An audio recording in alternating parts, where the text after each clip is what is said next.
गणनायकाय गणदैवताय गणाध्यक्षाय धीमहि गुणशरीराय गुणमण्डिताय गुणेशानाय धीमहि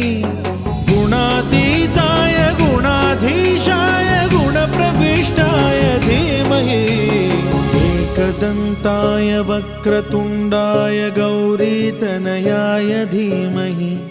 गजेशानाय भालचन्द्राय श्रीगणेशाय धीमहि